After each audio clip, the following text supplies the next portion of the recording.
ગાંધીનગરના સચિવાલયમાં હવેથી પાણીની પ્લાસ્ટિકની બોટલના ઉપયોગ પર પ્રતિબંધ મૂકવામાં આવ્યો છે। સચિવાલયમાં મંત્રીઓ અને અધિકારીઓની કેબિનમાં હવે પ્લાસ્ટિકના બદલે કાચની બોટલમાં પાણી આપવામાં આવશે। આ માટે સરકારે સખી મંડળને જવાબદારી સોંપી છે। આ સાથે જ સચિવાલયમાં in house reusable glass water bottling plant અને બોટલ રિયુઝ ઇકોસિસ્ટમ કાર્યરત થશે।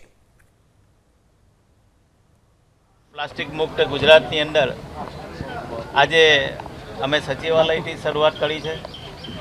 સચિવાલય કેમ્પસની અંદર રોજની લગભગ 7 થી 8 જેટલી પાણીની બોટલ વપરાતી હતી, ત્યારે એક નવો પ્રયાસ કરીને જે રીતે પદમ ડુંગળી ખાતે અમારા ઇકો ટુરિઝમની અંદર જે સખી મંડળની બહેનો જે પાણીની બોટલમાં પાણી આપતા હતા, એ રીતે અહીંયા સખી નીડ નામનું પાણી અહીંયા જ બનશે, અહીંયા જ ઉત્પન્ન થશે અને સખી મંડળ દ્વારા જ આ તમામ પાણીનું ઉત્પાદન થવાનું છે અને તમામ બ્લોકની અંદર સખી મંડળ દ્વારા પાણી વહેંચવામાં આવશે।